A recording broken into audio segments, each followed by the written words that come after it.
Welcome to JWL Sports, where we review all the best sports clips from around the world. Now you're probably wondering, why should I watch over here instead of anywhere else? And that's because over there, they don't care about what you have to say. They say this all the time, they talk down to us, they think we're just a bunch of clowns on YouTube, Twitter, but I think it's the opposite. I think we know exactly what we're talking about. So I read every single comment. So whether you agree with me or disagree with me, either way, let's get in some discussions, let's get in some fights, but ultimately, let's just have some fun. And please do consider subscribing. We are building an amazing community here, and I would absolutely love to see you part of it. I want to build something that we all genuinely feel connected to, something that we're really excited to be part of, and I think we're well on our way to doing it. Without further ado, let's get to it. We're watching a clip of First Things First, talking about the most insane story I think I've heard in a really long time. Now, I'm recording this before the draft. This is going to post right before the draft, and maybe I am going to be a clown, and now I'm going to have to eat crow. I will literally get a crow out of the sky and eat it right here. But this whole story that the Chargers are going to potentially draft Herbert's replacement is one of the most insane things I've ever heard in a really long time.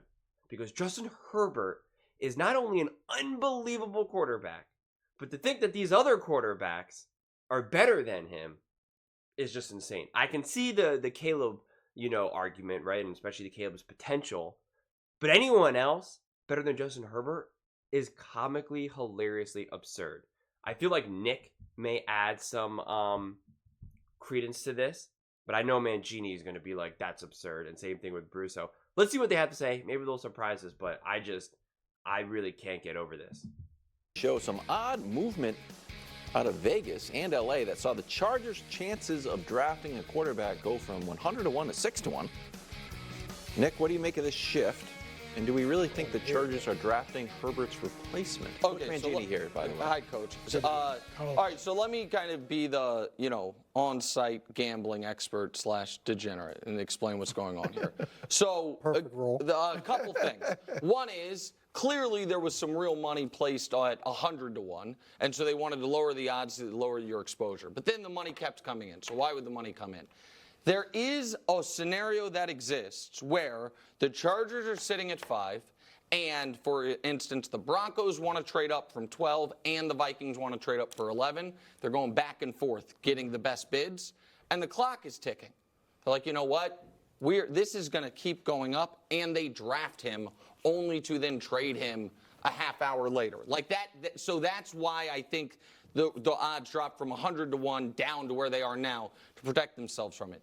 Do I think there is a real scenario that Justin Herbert's not the quarterback there next year? I do not. What I want to ask you is this, though, Coach. Even though the dead money hit would be Russell Wilson-esque, if Jim Harbaugh believes what he said, that J.J. McCarthy's the best quarterback in the draft, and you have the opportunity to draft him and then trade Justin Herbert for 4 first-round picks from Minnesota, the 11 to 23 in their next 2 firsts, which is what you would get. If Jim Harbaugh really believes that J.J. McCarthy is the best quarterback in this draft and you get him for nothing for 5 years and you get 4 first-round picks for this guy, then that's a move you would make. I don't think he actually believes J.J. is the best quarterback in the draft and this is all smoke to help his guy. But if you believed that, then you would do that because you would get such a return and reset the money. Yeah, look, I absolutely believe from just a drafting a quarterback perspective, if it's any quarterback, yeah, the Easton Stick is the backup, so you could go get a quarterback. But if we're talking about J.J. McCarthy, I'm with you. If he really believes that J.J. McCarthy is a franchise quarterback and you could move on and deal with the cap hit on Justin Herbert and get a load of picks to set up your future, I could definitely see Jim doing that. And Jim used to say when we were at San Francisco, I'm sure he said it at Michigan, we're the San Francisco 49ers. We can do whatever we want. And what he meant by that is we're not bound by conventional wisdom, by what everybody else in the league thinks. We're going to do what we think is right, and we're going to take chances that other people wouldn't. So for him to do something that the rest of the league would look at and say, how could you do it? That doesn't bother Jim at all. And to me, that's what makes Jim different than a lot of other guys, is because he's willing to take chances that other people will not take. Wow. Well, saying we're the Niners I assume that was based on their past history when they were winning a lot of championships, even though he wasn't there. No, it was one of the first meetings I was in. It was an offensive meeting. We were talking about a scheme that was a little bit different. And it kind of came up, and Jim's like, hey, we're the San Francisco 49ers. We can do whatever we want. But the thought, But his mentality the is, meaning I'm gonna was, do what I want. it doesn't matter what the Cowboys are doing. Doesn't Okay, so, all right. I want to see where I want to take this. Because I get Nick's point in terms of drafting a quarterback and then you're going to end up trading him. So I get that. That's like one of those cop-out. That's like technically true, but it's not obviously Herbert's replacement, right? So that's like kind of a different, separate thing. I'm not going to pretend that I understand all the ins and outs of how to successfully navigate the NFL draft. It's just that's a fool's errand from my viewpoint. But in terms of the whole JJ McCarthy, now, as we've talked about a lot on this channel, and you guys know that I talk about this, is that, right, you can have a pretty good quarterback, and getting him on the cheap, rookie deal is great, and then you build a team, and that is absolutely a recipe for success, but that you need to have a great quarterback, a great head coach to be able to do that. Obviously, Harbaugh is a great coach. But the idea that JJ McCarthy will be better than Justin Herbert, I wholeheartedly reject. And when you have such an unbelievable talent, like a Josh Allen, Patrick Mahomes, Justin Herbert, Joe Burrow, that is the exception to the rule of, well, hey, you know what? Maybe it's better to get a pretty good quarterback, not pay him a lot of money, and stack the roster. Because at the end of the day, who would you rather be? The Kansas City Chiefs with Patrick Mahomes or the 49ers with Brock Purdy or Jimmy Garoppolo? The stacked roster with a great head coach. The answer is obvious. It's the one with Patrick Mahomes. Because when you have a great coach and an elite great quarterback, then you can overcome virtually anything. You still need to build the roster. Don't get me wrong. But the difference maker is going to be the coach and the quarterback. That is why Patrick Mahomes doesn't need to have the world's greatest roster.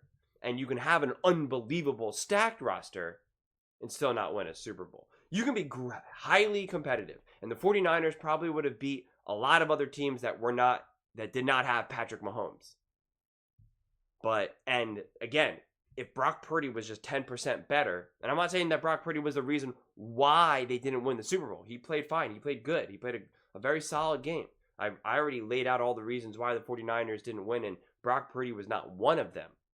But it doesn't matter, because if Brock Purdy just played 5% better, 10% better, then they would have won. And that's what someone like a Patrick Mahomes can do. He can play that 5%, 10% better. He can be the true difference maker that overcomes, whether it be the mistakes of the defense or another offensive player or his own mistakes, right? He can overcome his own interception or fumble. That's what makes Patrick Mahomes such a difference maker in that regard. So Justin Herbert is that quarterback. I know a lot of people are down and out on Justin Herbert, and I get it. Because we are such like in this world where like, you need to win Super Bowls and MVPs, you need to have this success right now, and if not, no, you're a hack. You're a bust. You choke. He was with a bad team with a bad coach, a poorly run organization. What have the Chargers done? Nothing. It's not Justin Herbert's fault. So this idea that you would move on from a Justin Herbert, a Josh Allen, a Patrick Mahomes, because that's where I put them. I put them in the same category to be able to get another quarterback who you're now going to be on the rookie deal. So you're going to be able to stack the roster up. I reject that because those quarterbacks are too good. If you had a Dak Prescott, that makes sense. If you had maybe like an in-between quarterback who you're like, I don't know, where is he going to go? Trevor Lawrence, or I'll even throw Jalen Hurts, and you guys know I'm an Eagles fan. I'll even throw Jalen Hurts' name in the middle, in that hat. You could be like, maybe actually. Because if he's just kind of around, Dak's level or Jalen's level, maybe slightly better, slightly worse, you can make an argument that maybe that's the way to go. But not when you're talking about people who have just pure bona fide talent. That's unquestionable. And that is what Justin Herbert is. He's never really been in a position to truly shine just yet. And I just can't believe that Harbaugh would do that. And J.J. McCarthy has shown me nothing to make me believe that he is a better quarterback than Justin Herbert. Now, if he truly believed in his heart, and he's the football expert, right? He knows more than me and you. If he truly believed, I know the NFL, I know college, I know J.J. McCarthy is going to be a stud in the NFL. I know it, I know it, I know it. Without a doubt. Well, then I guess you do make that move. Because now you essentially get someone who's like either as good as Justin Herbert or potentially better than Justin Herbert. You get him on the rookie deal. You're going to get all these picks. And then that's like a grand slam home. I mean, like, that's as good as it gets, really, right? It's like getting Patrick Mahomes, being able to draft your Patrick Mahomes, but now also have, what did they say, like 4 first-round picks or something and not pay him any money. I mean, you should be able to get yourself to the Super Bowl within minutes, seemingly. So I do see that argument. But I don't know, man. That's on one side, I want to see this happen because it's just entertainment and it's like mind-blowing.